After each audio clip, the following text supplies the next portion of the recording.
Hello, I'm here with Jessica Sprinkel today, and she works for Logi Analytics. So, Jess, why don't you go ahead and let us know what you do?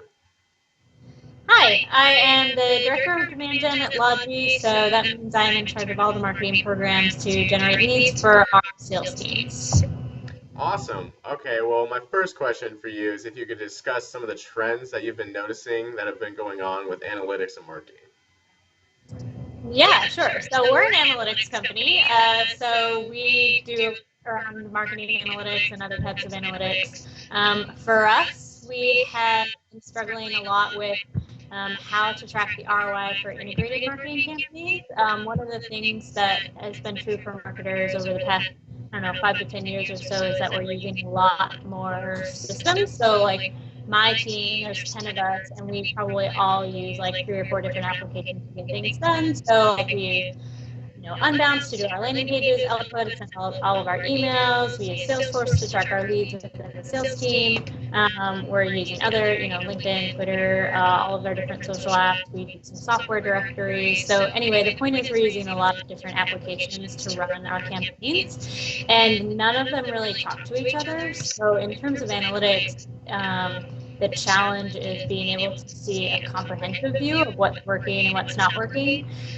Right now, you have to do a lot of isolated analysis, so like how are LinkedIn ads going, as opposed to how are LinkedIn ads performing against Twitter ads versus Facebook ads versus our email campaigns versus events. That kind of analysis is still pretty challenging.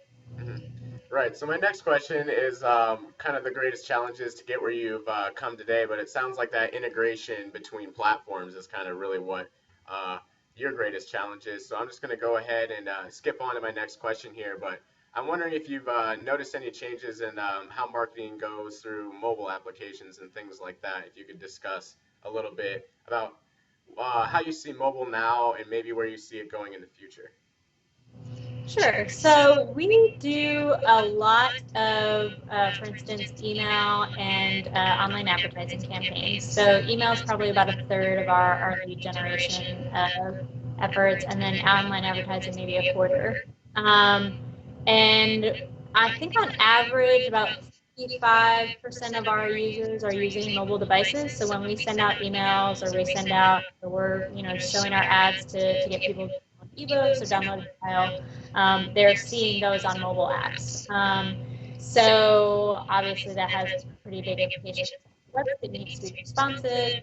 It has implications for like the type of content that we want to push out to people, because they're going to be reading it on a phone, not necessarily a computer where you can see a PDF and read like a ton of information. Right. Um, and then even like our landing pages, like the form needs to, like, you need to be able to, like all mobile stuff, you need to be able to swipe, you need to be able to save things, share things. So just a lot of that tactical stuff, where as opposed to like kind of mobile as an afterthought, it's more like we're designing for mobile in the first place, and then and getting a lot of leads in from there.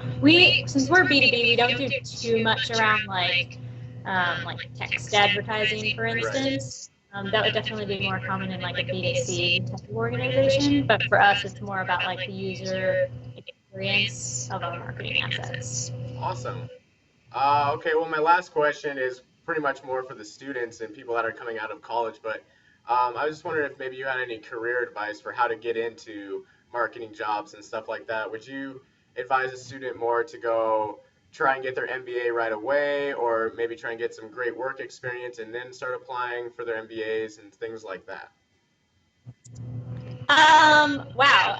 It really depends. So I backdoored my way into an MBA program. I started in a PhD program and then switched to MBA. That worked out great for me because I just could go right after undergrad.